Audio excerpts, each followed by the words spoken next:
Cut the music, not on mute. We're live right at 11 a.m. Michael Meegan, welcome. How you doing? We are your pilots for today.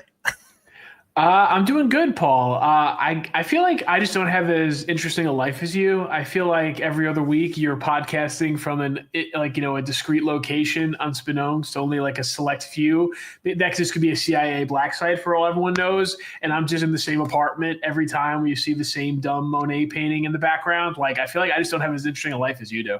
Well, I know everybody misses the decorative plates, so we got to get the decorative plates back in the mix at some point for you. But I am basically at a CIA black site today. I am in a hotel on Patterson Plank Road, hopefully taking a shuttle over to the game as soon as we wrap up here. There was a convergence of life circumstances that put me in seats at MetLife Stadium today, so I'm going through it. But we're getting the show done, dude. We got to do whatever we got to do. Also, I think we have to massively shout out Dante for that donation. Thank you so much, man. Wow, Dante coming through strong. Dante was also the guy that I think donated to us a bunch of times when we were going live during the draft. Dante, what an animal. What an absolute beauty. Thank you so much, Dante. But Paul, the Jets had to get their first win because we'll talk about it next week and we'll approach next week when we get there. The Jets ending an 0-5 record in London, given their history, seems unlikely. So this game is bordering on a must-win just for Aaron Glenn, just for the fan base's sanity, just for, being a Jets fan as a whole. Mark Sanchez did not help us this weekend. A lot of people had to delete some tweets after that story. So things are not great in Jetland.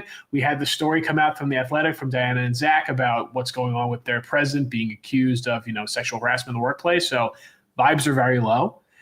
Off the field, on the field hasn't given us much to cheer about. So does performance matter to you at all today? Or is, if the Jets win an ugly, ugly game that maybe they don't even deserve to win, it's just about getting the one on the record book? Let me ask you something. I feel like all of these negative things swirling around in Jets land means that we're destined for a win today. And I know I'm the positive guy, so I want to back off a little bit and ask you, do you feel the same way? So I'm at a crossroads where I feel like I have to hedge it in the way where it's I think the Jets are either going to win today and win in a fun, exciting way, or it's going to be 20-3 at halftime for the Cowboys. The Jets are not losing a close game today. Eliminate that. The Jets are either winning or we're losing by 20 points. That's where my brain's at, given everything that's swirling, where it's we're coming into the room, the apartment's on fire, and either this pizza is going to be really, really good, or they actually gave us the wrong pizza and it's even worse. That's kind of how I'm feeling. I'll answer your question more directly. I do think a win today cures a lot of ills. I haven't worked myself back to the place of positivity that I normally get to by Thursday or Friday every week, but I did do some thinking this week, and I was like, look, man, if you listen to Rich Ryan on our feed every week, breaking down the box, and you think about the fact that we've lost 2 games on last-second field goals, and when you factor in, what Rich says about EPA per play and expected points and all that, and I don't think this situation is as bad as it feels like. And I'm not trying to minimize what it feels like, because it does feel pretty rough right now. But I think that the team might be a little bit closer to respectability and performance than it might feel like watching, because you watch the games, they go in a 10-0 hole, they fumble at the goal line. We've talked about it on our pods. You just get these feelings during the games, man, they're not going to be able to come back for this. And then we talked all week about how the body language and the demeanor of the team seems like they're quitting and all that. But all of that stacks up, and you're still talking about 2 last-second field goals against 2 4-1 teams that are pretty good, or 3-1 teams that are pretty good, and a blowout against the Bills. And let's face it, it was an egg in Miami where you got punched in the mouth early, and if you had more time, you might have been able to come back and win it, but you didn't. And so I don't know, man. I looking at the spread on this game, it's suspicious to me. I feel like Dallas should be more than 1.5 points. Yes. And for that reason, I'm a big, when Vegas is trying to tell you something, guy, just trust them. And so for that reason, I'm feeling pretty good today. It's eerily similar to Houston last year, which was a Thursday night, so a little wonkier than those games get. But it was just I know the Texans weren't exactly playing great football, and like that division was so bad, like they were going to win it no matter what. But like that spread was so weird at MetLife, and of course, being another Texas team, the Jets have played the Cowboys well. I think the last 2 times they've played them, like they don't play the Cowboys a ton. They obviously it's the last time we played them the Darnold game. Oh no, sorry, the last time we played them was in Dallas when we got smacked because that was like the week after Rodgers got hurt. Apologies, I removed the 2023 season. I've tried to erase from my brain.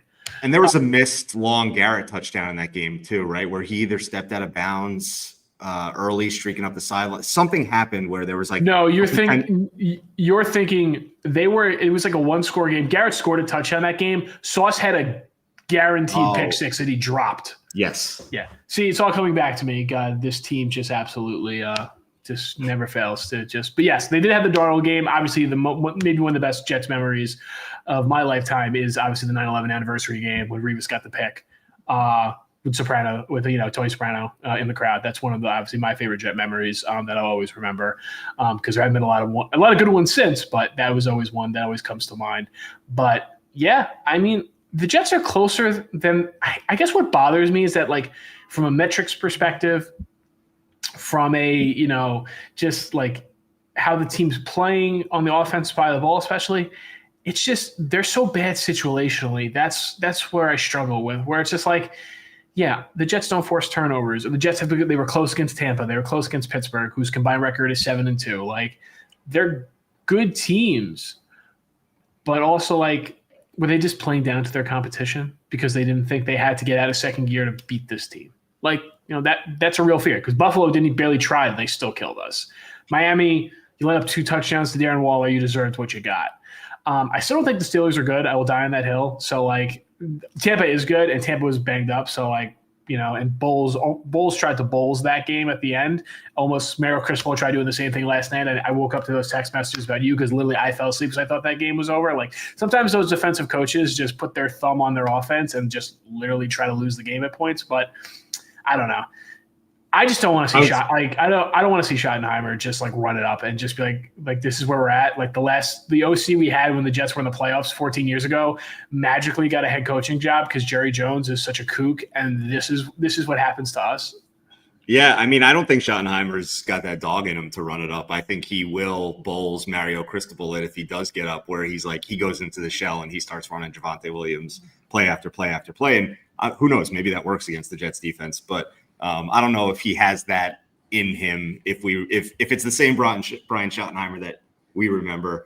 Funny you bring up the Miami game last night. So for everybody else's knowledge here, I was texting Meegs and Connor last night, MFing University of Miami because I think I was the only one still watching that game. They both turned it off, but I had a Carson Beck over 250 passing yards prop. That he had like 234 or 236 or something with time left in the third quarter, and he ended up not hitting 250 because Cristobal went into the shell. And I was texting them about it, and they were both like, dude, I turned that game off an hour and a half ago. So I think I might have been the only person in America still watching that game. Let's go to a comment early here.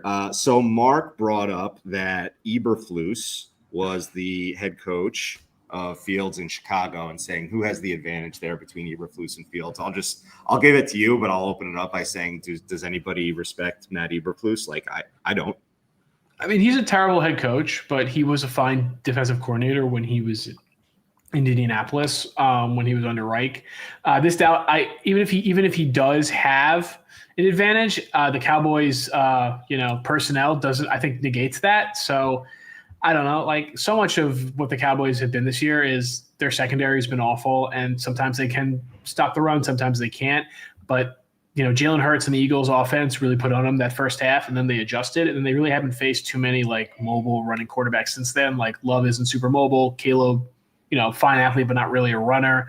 And then who else did they play? And the Giants, like Russ doesn't move. Like so, like we have one half where they were able to bottle up Jalen Hurts and the Eagles, and one half where they got absolutely pissed on. So I think it's more a personnel thing than Eberflus having like some inside secrets to that. But Fields did play his best under Eberflus as a coach, so maybe there is something, but that's about that. Yeah. Welcome Antoine Staley to the stage. Antoine, you're the first beat reporter calling to the show. Thanks for joining us, man. How you doing today? I'm good. How y'all doing? Good. Good. Doing well. Antoine, I have a very important question for you. Aaron Glenn said this was a fantastic week of practice, one of their best of the season. Do you expect, what do you expect to be different today coming off that, as they're trying to stack these practice weeks, week after week? Sorry, I would just laugh because I know the narrative is whenever somebody says they have a good practice, it doesn't typically go very well. But I think they want to establish the run, kind of what they like to do, and obviously get the passing game going with Justin and everything like that. And obviously you want to create some takeaways. It's something. This is the only team in the league that does not have a takeaway currently right now. Also think you want to pressure, get sacks too. Like they've been pressuring the quarterback there. I feel like Tua, they got after him a little bit, but they just couldn't bring them down. And we're talking about a team that had 4 sacks the first week against the Steelers, but since then they only had 2 sacks. So I think if you want to get to a guy like Dak Prescott, you're definitely gonna have to get some pressure on him, and also be able to disrupt his timing and rhythm. Yeah, I mean the Cowboys have those injuries on the defensive line, or sorry, on the offensive line. I know with Guyton's been in and out. They had Tyler Smith was on the injury report. Tyler Booker's on the injury report. I think we're going to see about Jermaine if he's going to play today. This has to be a big winning game, I think, just against the backup Cowboys offensive line, that if they really can't generate those pressures into sacks, it's going to be a long day, because even without CeeDee Lamb, I don't really trust the secondary to stop Dallas's passing attack. Yeah, I mean, we talk about, they've had some miscues and some slip-ups too. It seemed like, especially watching the Dolphins game, it was just a lot of guys were wide open. And it just boggles my mind. It's something you don't typically see in the NFL. You see it more in college football and lower levels, where you got these guys that are coming this wide open. Normally you have maybe like 2 or 3 plays that are like that, but I feel like the Dolphins game, it was just a ton of wide open receivers. And, that's really alarming, considering, this is a defense that, was top 5 in the league the last few years. And, they've really slipped, and they got to get back to, just their momentum and also the standard of playing excellent defense there. And I feel like they haven't done that at all this year. Is there any thought in the building to kind of change up the rotation on the defensive line, or do you expect to see kind of the same group of guys getting trotted out there that we've seen the last few weeks, and McGregor and Clemens getting reps and all that? Or is there some kind of movement to maybe just try something else, try a different configuration, slide a guy down to the end, just do something different?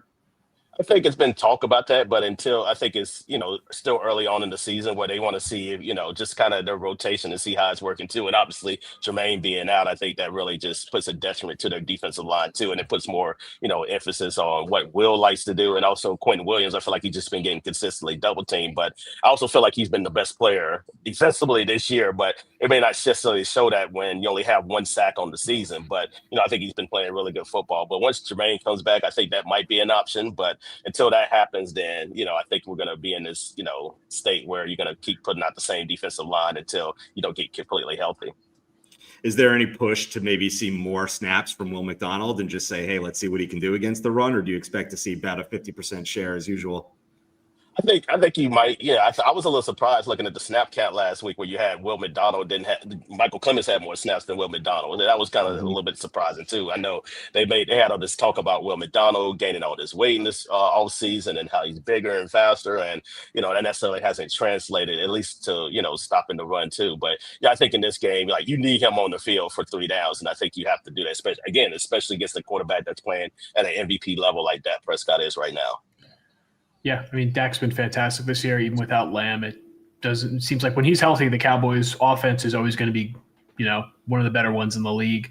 I know the Jets are 0-4. I don't think I'm breaking any news to say that they're probably not going to the playoffs. But when do you think it turns into evaluation mode? I think last week a lot of the fan base was starting to see that Tony Adams got his job back. Malachi Moore went from starting the previous week to playing 2 snaps. We've seen little bits of what we've seen from Azrae Thomas. Do you think that this team's going to start going to evaluation mode? Is it starting today? If they lose today, is it in London or post London? Do they have a thing in mind where it's time about to see who's going to be on this roster, in 26 and 27? Because obviously, I don't think Glenn and Muji are acting like this was a 1-year fix.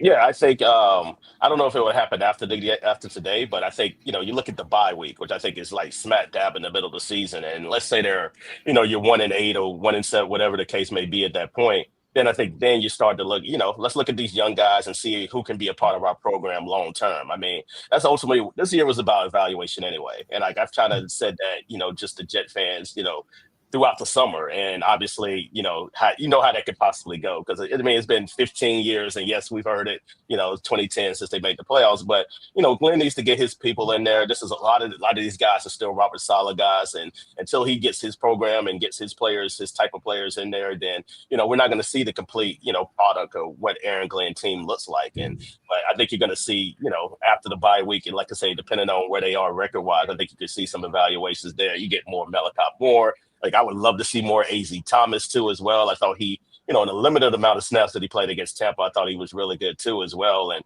I'm curious to see how Brownlee looks too as well, considering Michael Carter is going to be out this week too as well, because I think he could be a long-term solution at that slot corner position. Yeah, and Wilkes love. Oh yeah, Paul, go. Yeah, I mean, he. I think we were about to say the same thing. Wilkes loves the physical guys, plays with a bit of fire. So yeah. I'm excited to see him on the field today too. Yeah, I think, because, you look at Michael Carter, he has not played well this year, even before the concussion. And, you look at it just a big picture standpoint, they could get out of his contract. He's not owed any more guaranteed money after this season too as well. Joe Douglas kind of set that, one of the good things Joe Douglas did do when he had the extension was set that contract up where, they're able to get out there after 2 years. And I think, considering the way he hasn't performed this year, I think it's a good case, more than likely that they're probably going to get out of that and then, get a bigger type of slot corner in there. Yeah. He's a prime candidate to go to San Francisco next year, by the way. Oh, yeah. Well, you already know what the movement's going to be. You already know what's going to happen. Like, I was about to say that, too. And by the way, like, it doesn't matter who San Francisco puts at D-back over the last 10 years. They just all look good. I'm sure that'll be fun for us all. Yeah, they fit Saleh's. Like, you can say whatever you want to about Saleh, but the guys he has in there, they fit this system really well. Mm-hmm. And, I could definitely see a guy like Michael Carter going there, maybe a low, end contract and, end up being the slot corner that we saw like in 22 and 23, really. Like, I think last year he struggled with the back injury, and this year, like, he seems like he's, just not, adapting to the scheme that they have right now currently. Yeah, so we actually just got a comment kind of asking that question. So what do you guys make of the downfall of Michael Carter? Is it a scheme fit issue, or is he just not playing well after his contract? It seems to me like it's more about what he's being asked to do, and it's a pretty drastic change from what he was being asked to do the last couple of years. But what's your take on that, Antoine? Yeah, I think so, because he's a smaller guy too. Like, he's not a bigger slot corner. Like, he's a very small guy, and what this defense is asking him to do is be more aggressive. And I don't think he can necessarily do that always, because he's a smaller guy. We're talking about a corner that's listed probably like 5'11", but really like 5'9", maybe 200 pounds or so. And I think he gets, he's just been out of position on a lot of different plays too. And also, when Glenn likes those aggressive corners too, and also Steve Wilkes. So I think you want to see a guy like a Jarvis Brownlee who can, be a run stopper, but also, be that guy that can also, contain receivers in the passing game too as well. And that's something that we just not seeing from Carter. But yeah, I think it's a lot scheme. I also think part of it's just him being out of position, a lot of these plays too. So, and I think it's been a lot of talk about Brandon Stevens, but I think Carter has probably been, the most disappointing corner this year for the Jets.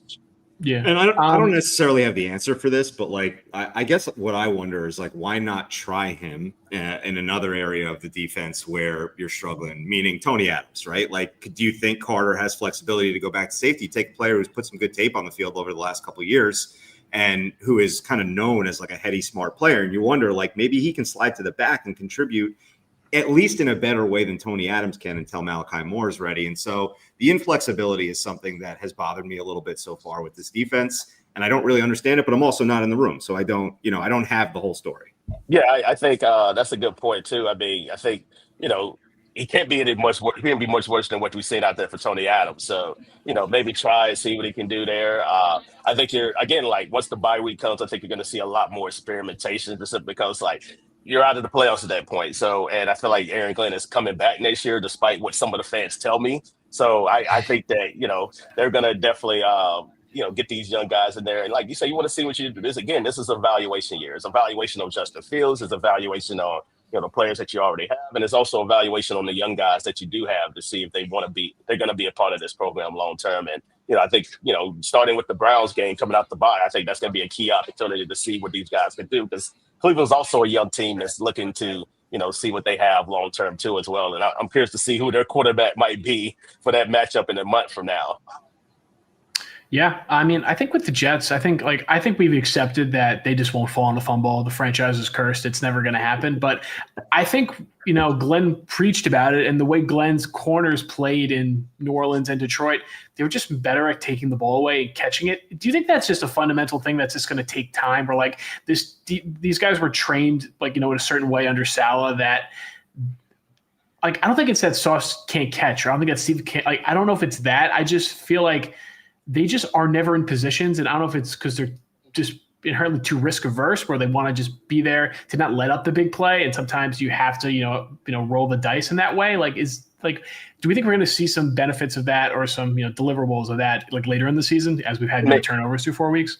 I mean, it's possible, but I mean, some of it's been luck. It's just the ball hasn't bounced their way. I mean, it's nothing. Mm-hmm. Sometimes it's just nothing you can do. I mean, but you would think at some point they would recover one of these fumbles, but it just hasn't happened. But at some point you have to create takeaways. And it's something that talk about Sauce, and it isn't just a problem from this year. I feel like it's been a problem really since I've been covering the team, and I've been here since 22. So I think they got to be able to create those turnovers too, be able to get those teams in uncomfortable positions. And I think Sauce has to play better. I think he's been good at times, but also you look at games against Tampa, you look at the Miami game too, as well. In particular, I know he said Darren Waller got a little lucky on that touchdown catch, but the fact of the matter is, I don't think he's necessarily, and I see Paul's look over there.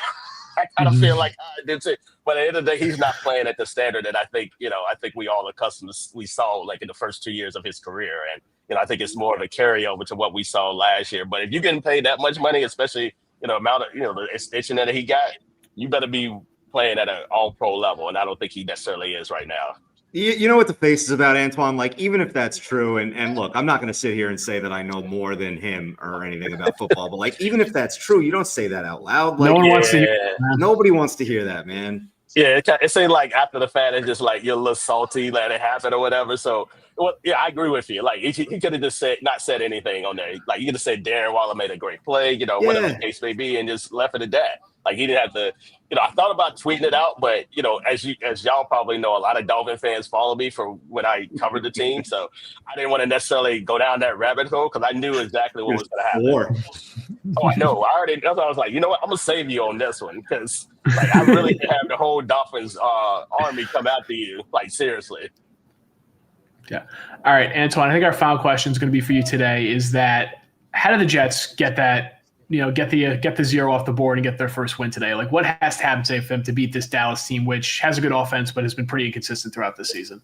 Well, obviously you got to get established the passing game, get other people, get people outside of Garrett involved too as well, and obviously you want to continue to run the football effectively. I obviously know Braylon Allen, but I think Isaiah Davis is a good enough back where he can help you in that area, and then obviously Breece Hall, I think he needs to be more consistent and step up even more now, with no Braylon Allen, and get those short yardage situations and create first downs and keep the chain moving there. And I think the best course of action for them is keep the Dallas offense off the field. That's why I think the run game is really going to come in because we know how prolific Dallas is, especially Dak playing at the level that he's playing. And the best defense, I think, for that is to keep that offense on the field and run the football and, create and score touchdowns instead of field goals. So I think that's how they can do it. And I think they have a really good opportunity to win this game.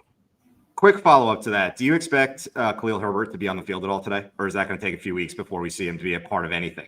Well, they're really thin at returner right now. So I think you might have to have him in uniform at least. I don't know if necessarily you're going to put him out there, but it's real thin right now, the returner position. And, I don't know if Essos doesn't necessarily want to put Isaiah Davis back there because we saw what happened to Braylon Allen. So, I think you have to have him in uniform just in case something happens. Awesome. Antoine, thank you so much for making some time for us. Really cool. You really appreciate it. Yeah, thank y'all. I'll talk to y'all soon. See ya. Antoine might be the most confident in the Jets win out of everyone who's been on the show so far today. Are you going to pick them? Actually, I would be spoiling the end of the show, but did you get back to the point where you're like, I'm looking at these Cowboys offensive line injuries. I'm seeing this Dallas defense play. I'm seeing what we saw from the offense. If that Braylon Allen fumble doesn't happen, in that regard, are you starting to talk yourself into this matchup more than you were than saying that the Jets are going to get their first win? Why do you ask questions that you know the answer to? Are you just trying to put me up in front of everybody? I'm just setting you up for a clip that I can clip out if they lose today, and I can send it to you. Obviously, that's the whole point of the show. I want to make it really simple. Here's the rationale. Number one, I said at the top of the show, when Vegas is trying to tell you something, just believe them. Stop trying to argue with it. You know when they're trying to do something to you, right? So that 1.5 line to me screams that we are begging the nation to take Dallas. We so badly want you to take Dallas. We want to give you favorable odds. And so that to me says opportunity to take the Jets. Now, there is a lot of public money on the Jets, which scares me a little bit because I like to generally fade the public. So that kind of negates that a little bit. But the other half of it is this team is not going to go 0-17. I'm not going to sit here and say they're too talented or anything like that, right? But just you know how bad you have to be to go 0-17, right? And so at some point, you just have to say, like, the NFL is a wacky league. Like, hey, look, like UCLA beat Penn State yesterday, right? Like football is a wacky game, and sometimes things happen. And so when the losses start to pile up to this magnitude, it gets to a point where it's almost silly to not be playing the odds and saying they're going to steal a win at some point soon. And why not do it at home when you're only 1.5 point dogs against a team with a really bad defense? Like, that feels to me like a good spot to say, hey, here's the first win. Yeah, I thought how you feel this week is how I felt last week. Where, like, it wasn't a big number. Miami, while they had the extra rest and while they battled against Buffalo, I thought if you had taken a lead on them, they would have folded. They have all the turmoil with their regime, with the front office, with the coach, and everything like that. Like, Dallas played really well against Green Bay last week. Like, I only let up 40 points, but like Green Bay's a good team. And Dallas hung in there. Dallas was able to, weather that storm. And I think they are a team that's getting better. I know the Cowboys the week before wasn't great. And I know that they've been a different team on the road than they've been in Dallas more, in recent history. The thing that I keep coming back to is that if, like, Steve Wilkes has not tried to disguise anything, he's not tried to be, exotic with anything. He's not tried to confuse quarterbacks to the level that I think we want him to. This is not the quarterback where you think you can just like out talent or just be like, hey, our guys are going to make plays. Like, Prescott is too smart. Regardless what you think of him as, as a winner or what he does in the playoffs in the regular season, he's normally one of the better quarterbacks when he's playing. Like, this team has to force a turnover, and I'm not predicting them to force a turnover until I see one. Like, that's where I keep coming back to. I totally hear you, right? And I'm not going to completely contradict two things you said, but I am going to point them out and push against them a little bit. Number one, is Green Bay really that good? Like, they lost to Cleveland. Good defense. They gave up 40 points to Dallas. Right, sure. But like, hey, like, they lost to Cleveland and they tied Dallas, right? So like, I know that we all expected Green Bay to be really good and they looked really good week 1, but like, it's week 4. Like, do we know that Green Bay is really good? I don't know if we say Green Bay is a really good NFL football team this year. Like, they're okay. Like, they're better than us for sure. So I'm gently pushing back on that. And the other thing I'll gently push back on is, Dak Prescott's really good. He's really smart. I would love to have Dak Prescott. Like, I know Dak Prescott gets a lot of hate around the NFL for, I don't really know why, to be honest. But like, it's probably some of the playoff stuff, and he's done some boneheaded things. He's also the Cowboys quarterback. He's always going to be a lightning rod. Yeah. Yeah. I would love to have, I'd trade a lot for Dak Prescott, but Dak Prescott will have a brain fart here and there. It does happen, right? So like, if there's an opportunity to get a turnover on Dak Prescott, it's not because you're going to out scheme him or you're going to outsmart him. It's because occasionally he does things that make you scratch your head. And so that's what and it's not a good thing to put hope behind, and it's not a strategy and all that, but it's a thing that can happen. And, like, look, I've heard all week a lot of people saying that I'm not picking the Jets until they show me they can win. And logically, in a vacuum, I understand that, right? Like, but also, like, I don't bet necessarily with, like, hey, I'm not betting on you until you deserve to have me bet on you. I'm betting on you if I think you're going to win the game. And yes, do I think they're going to win pretty much every game? Yeah. And I'm crazy and I'm a psychopath, but I can really logic my way into this one. So that's what I'm going with this week. Yeah, like, the matchup, I understand why, especially given the injuries on. Like, if Dallas's offense was fully healthy, I'd have a harder time selling myself on this. And I think the offensive line injuries and no Lamb is why it's 1.5 more than anything. in that regard, like Sauce does have, like this feels like the Jets play the Steelers every year since we've had Sauce, and like Pickens really hasn't had like much impact when they faced each other. So, I think that's a matchup that should go in the Jets' favor. He normally does well against bigger receivers like that. He did a pretty good job against Metcalf week 1, like those bigger, like, long striders Sauce normally has success with. But like everything you said about Dak having a brain fart and like giving you one, I was sitting here last week saying the same thing about Tua. Mm-hmm. And it didn't happen. I mean, law of averages at some point, right? That's the thing where it's just like, I don't know. I feel like the Jets defense is trending in a way where it's just like, does Aaron Glenn have a decision to make about who's got the play sheet at the bye? And I think the Jets can score, and I don't think the Jets are going to get blown out. I think if you ask me, like, this is probably going to be a game that I think is going to go over the total. I think one team's going to score low 30s, the other team's going to score high 20s, and it will be like within like a 1-possession game. Is probably where I'm leading, because I think the Jets offense is becoming bankable. Like, if we're not going to completely all doom and gloom this thing, the Jets offense, besides the week against Buffalo when Fields literally had a concussion, is starting to put up points. And they're starting to do that more often than not. There's a consistency that is coming. Garrett, what did we say when the season started? That Garrett was a very good receiver, but I don't think was great yet. Like, I don't think he's in the Jamar Chase, Justin Jefferson, A.J. Brown, CeeDee Lamb, like, stratosphere.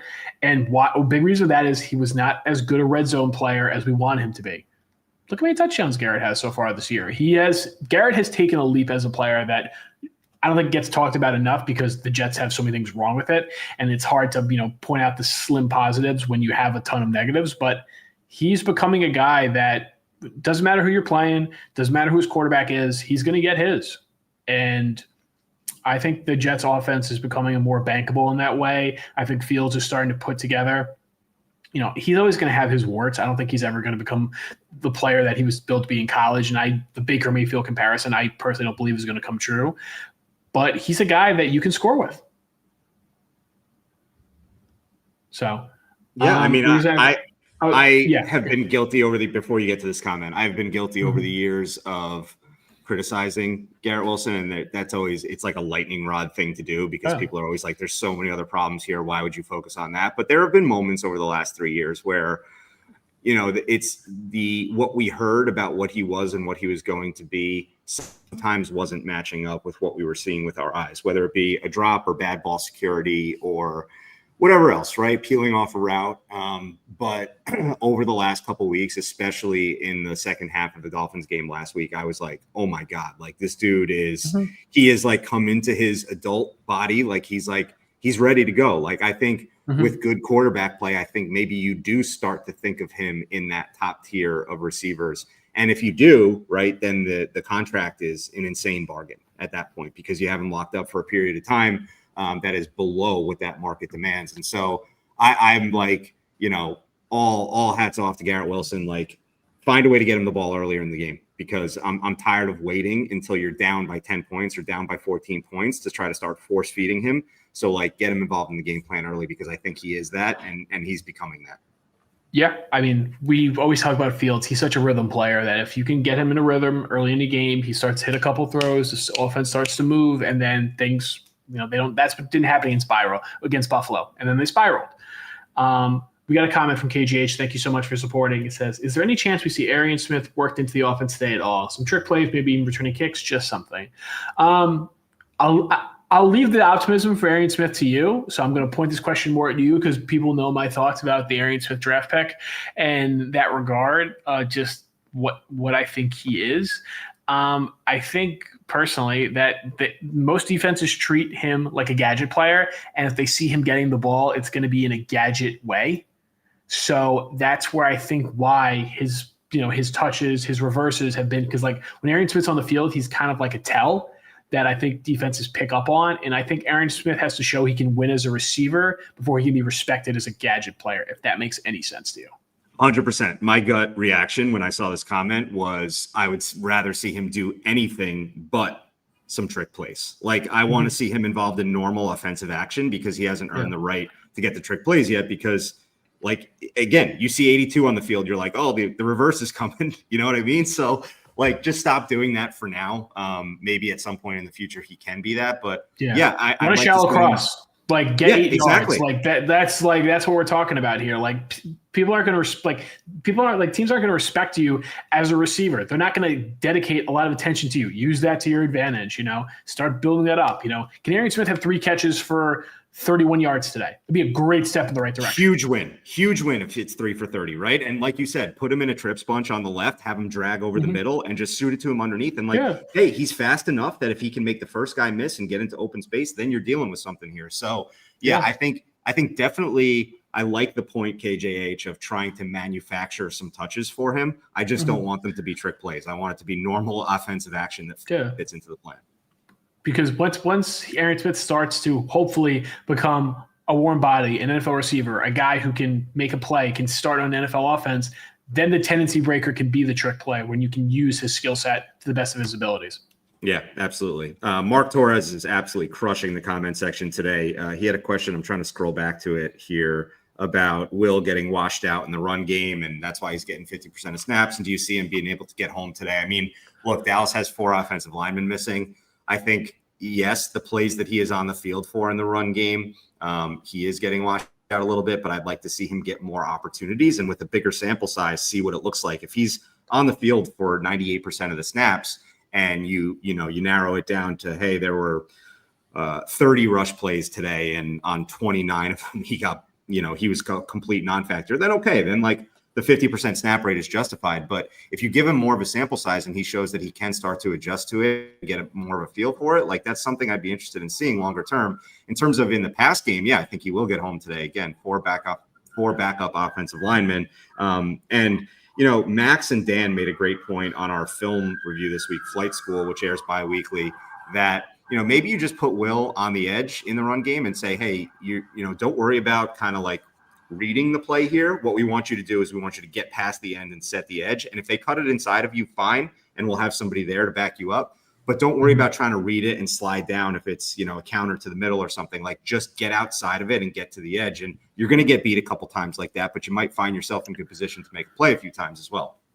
Yeah, I don't know what the Jets' rationale is at this point. Like when Jermaine's on the field, I get it. Like, all right, Jermaine, he's your best edge. He's your number 1 run defender. Without him, like I just don't need to see these McGregor snaps. I don't know if they think that if Will gets rushed out in the run game, it's going to affect him as a pass rusher because he's playing more and it's more than he's used to and he's tired. Like Will McDonald's an NFL player. He's a grown man. Like I think he can handle it. Like I don't think you're going to be losing any of that pass rush like juice with him because he had to set the edge 8 or 10 more times than we're used to him seeing. So just watching Clemens and watching McGregor, I know a lot of people were talking about maybe them claiming, or Drake Jackson was coming in for a workout this week, just a bigger end who so kind of washed out in San Francisco, but as a run defender, that was kind of his calling card in college, just to basically like get another body in here that isn't Clemens, that isn't McGregor, just to try something.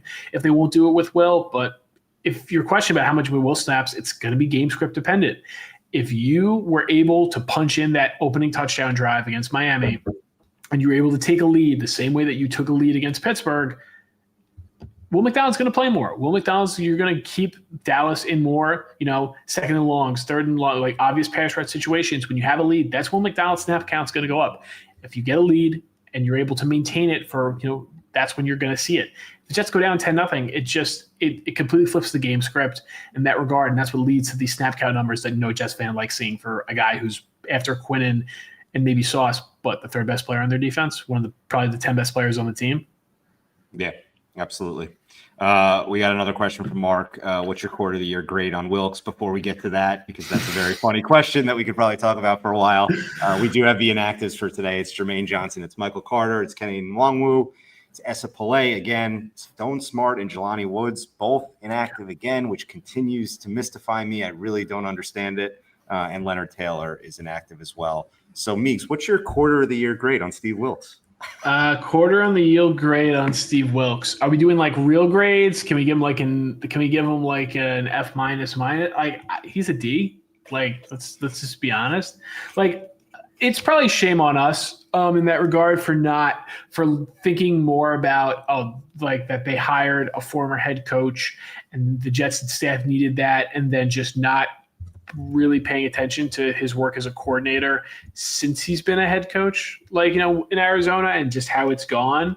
And I think there was like a lot of people gave the 49ers a ton of crap for when they fired him.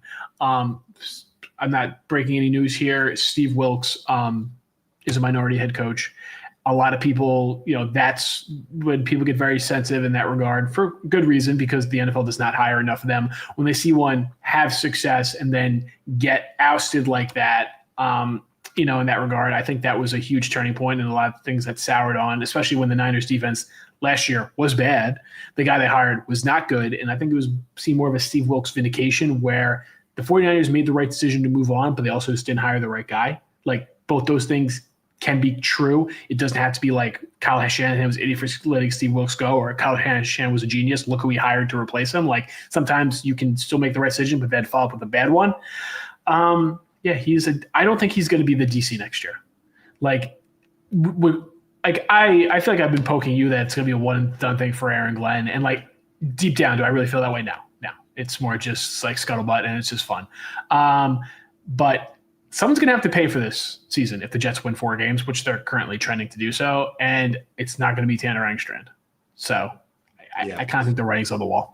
So Will McDonald and Quinnen Williams are both in the top half of the league in win rate for pass rush among their position groups, defensive tackle and edge, right? Quinnen Williams is in the top 6 for run game win rate. There are a lot of kind of deeper metrics that are suggesting that the Jets defense is actually doing well on early downs and seems to be struggling mightily on third down. The third down conversion rate isn't as bad as I thought it would be when we looked at it earlier this week. I think it was something like 19 for 47 or something, which is not good, but it's not terrible either. Mm-hmm. What was not factored in the third down conversion rate is the crushing penalties that seem to be happening over and over and over again on third down, whether it be a roughing the passer or an illegal contact or pass interference or whatever the case may be. A lot of things are kind of converging for the Jets on third down on defense, and they seem to have this bend but don't break thing going on, but then they end up breaking, right? And like there's a lot of bend happening. It's not like they're just giving up these massive plays that, letting up 80-yard touchdowns or anything like that, but there's this like bend, and you think maybe they're going to hold, and then something bad happens on third down with a flag that kind of knocks the whole drive off kilter, right? So that being said, I know that hearing about advanced metrics when your team is 0-4, it doesn't help at all. It doesn't make me feel any better, right? But no. I think what it is it's an indicator that maybe they're not as far away from competence as the eye test might suggest they are, right? You're watching a game and it's so incredibly frustrating to watch that you're just like, man, this team sucks again. Like, what are we doing here? But when you dig into those numbers a little bit, it's possible that they're a little closer. And you also have to remember that Jermaine Johnson's been out, right? So when you get him back. And the linebacker injuries are real. Like, yeah, we did not have a lot of depth at linebacker. Sherwood's disappointed, and I don't mean to cut you off, but like McCurry Ball's hurt. Like, they have below average linebacker play right now. And, like some defenses, especially now, a lot of people look at the spine of a defense. We look at the defensive tackles, they look at the safeties, look at the linebackers. A lot of the good defenses have a very tough spine. The Jets' spine is basically falling out of its back at this point. Yep. And the nickel corner has been playing through an injury and not playing well. The safety is an NPC. Like, the big corner signing has not really worked out. Brandon Stevens had a really good coverage grade last week, so we've been pretty hard on him for the first 3 weeks. So let's give him a little bit for that. He's been better in the last 2 weeks than he was against in the first year. Like, he was deplorable against Pittsburgh. He was bad against Buffalo. He was better against Tampa. I feel like Sauce was the bigger culprit against Tampa in that regard for what Mike Evans did to him. And then he was actually fine last week. I think it was more just. But yeah, like, I don't think Brandon Stevens. I want to see more AZ Thomas because I think because of the taste I got against Tampa, that I think there's a good player in there, and I just want to see more of him because he's younger and I want him to be a part of the core, part of the culture that he's building, more than I wanted to see Brandon Stevens like outright bench because I feel the same way I feel about him that I feel about Tony Adams. Does that make do you understand what I'm trying to say when I say that? 100%. Yep. And I agree, by the way, like full-heartedly. Like AZ Thomas, there's something about a guy that you draft, especially in the first year, that you're excited about. And you're just like kind of chomping at the bit to see what you got, right? And you want to take some stock of it.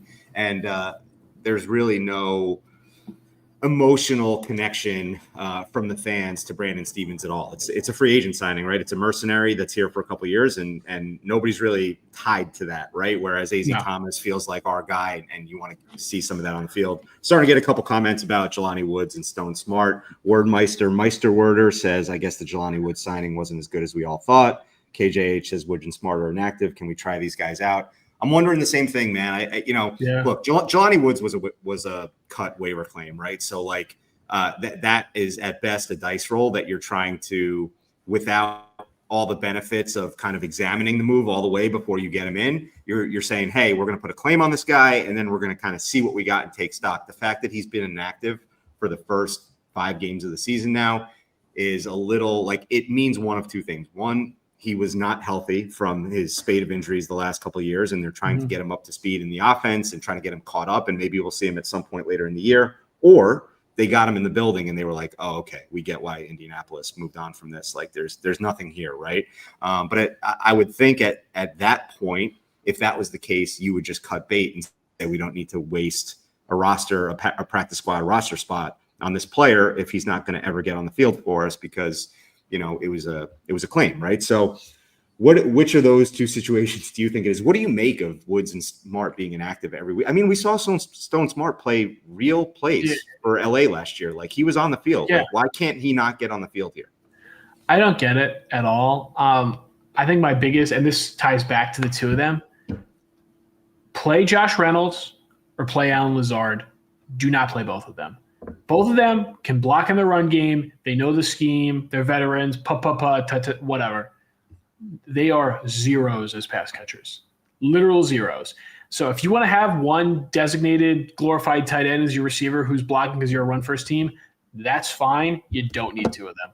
Like this offense is dying for any receiver not named Garrett Wilson or running back to make an explosive play. Like I liked what I saw from Mason Taylor last week. Ruckert had a little bit of a Ruckert renaissance the first 2 weeks in that regard. But what other receiver do you trust to get the catch to have? Like if I'm going to tell you a receiver besides Garrett Wilson had a 15-yard catch or more today, what odds would you give me? Like plus 140? It's not minus. No, it's not. Like I don't think I'm not saying Tyler Johnson's the answer. I'm not saying like in that regard, but like you got to do something, man. Like Stone Smart was good enough to catch passes from Justin Herbert. Like I think seeing what I've seen from Tyler Conklin in LA, I think the Chargers would honestly swap him back for Stone Smart at this point, and he can't even get on the field for the Jets. Like you got to I feel bad dogging the offense because they have been better than I've expected, and that the offense has put up more points than I've expected, but you got to do something different. This receiving room is not good enough, and I understand teams are more likely to give away Harrison Phillips or give away Briggs or give away Brownlee than they will receiver, just because in that regard you need some receivers to be rosterable. Receivers is a position that you see like injuries happen more often than not in the NFL. I understand that teams are less likely to just part with a 6th round pick exchange to get one, but this room isn't good enough, man. And if you can't embrace that fact, dress more tight ends, get heavier personnel, and embrace who you are. Because this, like Josh Reynolds and Allen Lazard are doing nothing for this offense besides blocking. Agreed. And maybe the only counter I can make to that is that maybe it's indicative of the game plan again. So maybe you're saying that, hey, we're going to try to run the ball against Dallas all day, and that's why we're leaving out our receiving tight ends and we're including both of our wide receivers who can't catch and are better blockers. And they're going to try to basically put on the offense that was intended for last week, which was going to probably work until you fumble at the goal line, right? And you have to kind of abandon the plan and change the plan on the fly there. So I guess that's a good lead in to say, do you expect to see that same offense that we saw the first drive in Miami last week, this week? And to me, I don't know. That doesn't sound smart to me because I think a little bit of this game today is going to be a track meet and you're going to have to keep up with Dallas. And I get wanting to try to slow the game down, but if they're scoring quickly every time they get the ball and then we're having 9-minute drives, like sure, you could slow it down, but at some point you're going to need to strike quick. I think the Jets offense is so longer tenable in that regard.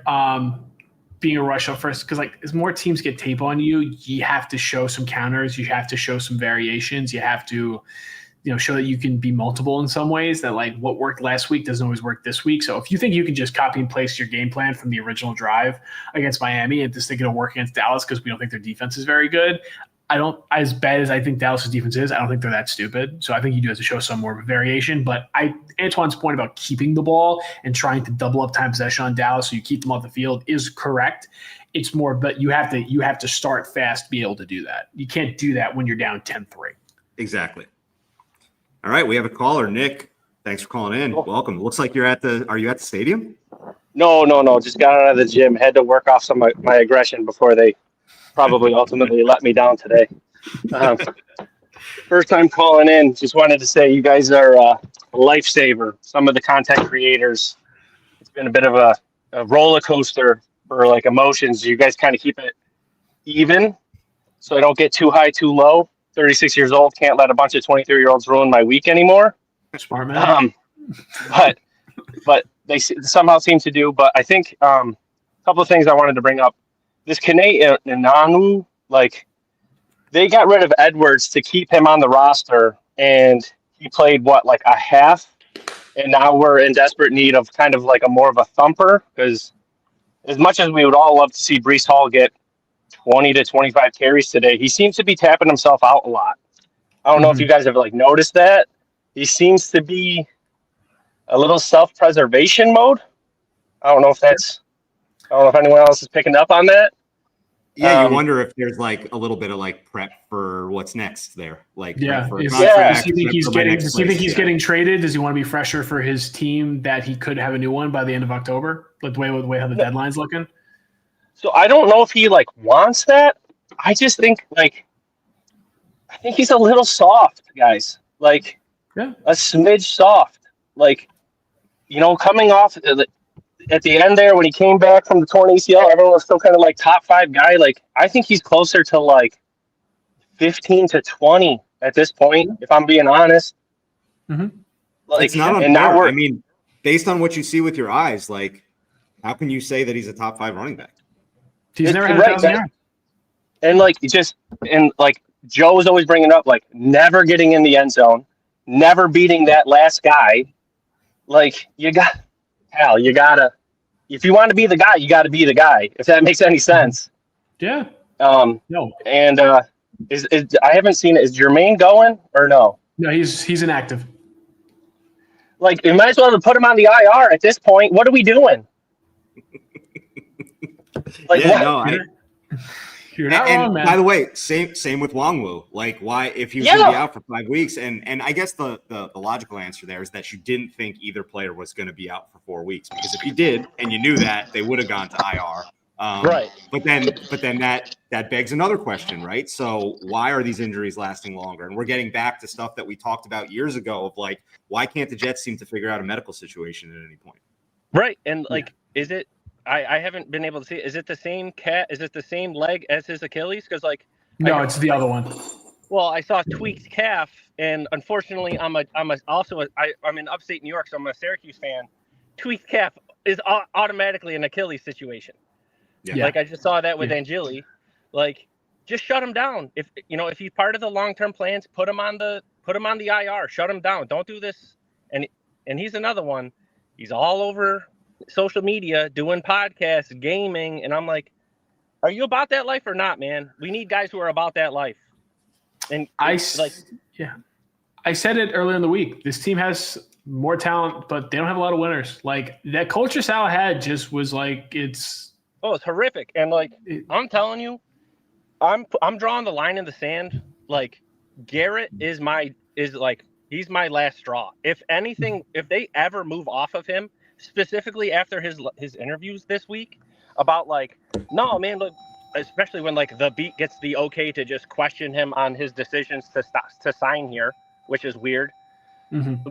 When the Browns beat is told like, hey, don't ask Gabriel any questions about Shedeur Sanders, but our beat is just given the green light to just torture these kids. Yeah.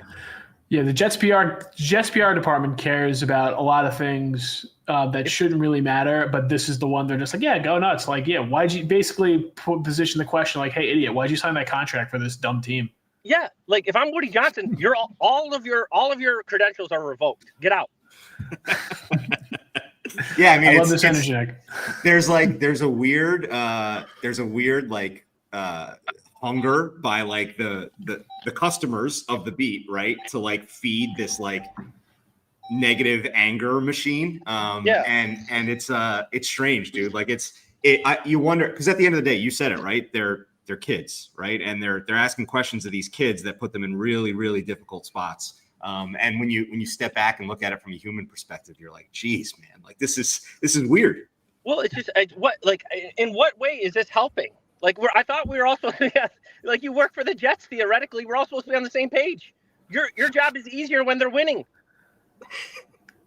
I don't know if they'd agree with that statement, the way that they get the clicks when they're losing. But I guess our last question for you, Nick, is going to be: do you think they win today? Oh man, I mean, both.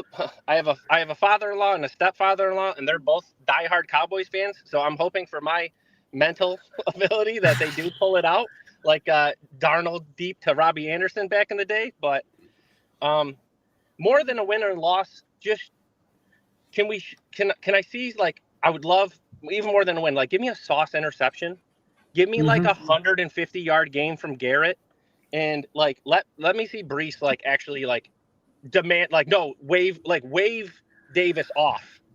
Don't just like, oh, I ripped off a 15-yard run and tap your helmet. Let me see some of that, and then we'll worry about wins and losses. Yeah, it's a fair point. 100%. Thank you so much for calling in, man. We love what you brought today. Fantastic call, Nick. Thanks. All right, thanks. Bye. What a guy. Awesome. That was awesome. All right. So we do got to get to our picks. Do you want to get bets in? Yeah, let's go bets. Okay, my favorite bet of this week is a tasty parlay I put in the prep doc. I think it's Jake Ferguson, 40 receiving yards, because the Jets have never been able to cover a tight end since the first Bush administration, the second Bush administration. It just feels like it's been going on my entire life. So Jake Ferguson, 40 yards. Garrett, who's been pretty bankable this year, 70 receiving yards. And then Dak, 250 passing yards. It's plus 366. That's a good parlay. I don't like that there are Cowboys items in it because I am notoriously a homer and very positive looking.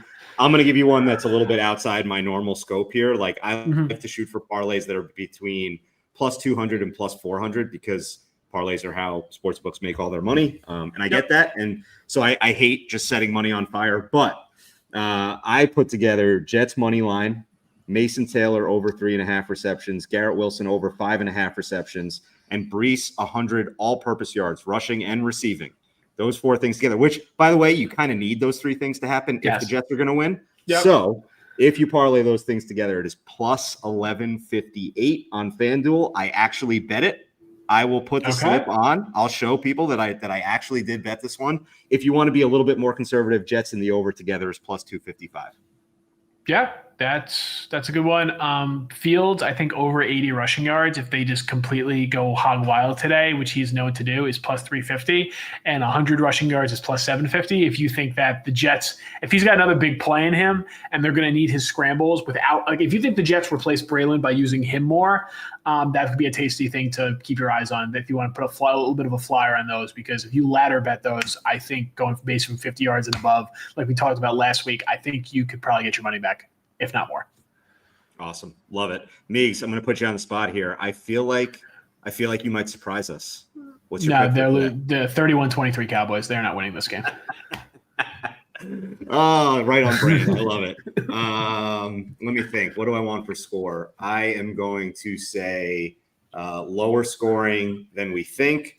I'm going to project that I don't hit either of my bets that I put in. I think the Jets win, but the over doesn't cash. I think it's a lower scoring game than we all think it's going to be because there's going to be a lot of mistakes. I think it's an ugly, sloppy game, and that might be how the Jets have to win at this point. I am going to say 23-17 Jets. Okay, so Can you please keep predicting that they're going to win? Because I'm going to get Mark to make like a Jets record graphic and a Paul prediction graphic, and just to see how long we can get that symmetrical inverse going. Like they could be 6-0. It's a bit. You're going to pick them next week. Don't spoil the bit. Yeah, exactly. Like you're gonna be like London game, weird. The Jets don't lose when I cross continents to be in attendance. Like we're gonna keep this big going. I'll find whatever I can find to paint a positive picture and make it real. So yeah, exactly. Paul doesn't care about being right. He cares about giving you guys something to cheer about. That's what matters to Paul. Hey, everybody needs a vibes guy. That's what I'm here for. I'm trying to keep them high despite the storm we're standing in. So hey, we're at noon. Kick it over to SNY. Check out Connor and the guys. Thank you very much for joining us again. We are so grateful every week that people actually tune in and watch this. Buy a shirt. So much. Link in the description. Look how good Meegs looks in the shirt. The shirt's fantastic. Buy a shirt. Thanks, guys. Talk to you Later.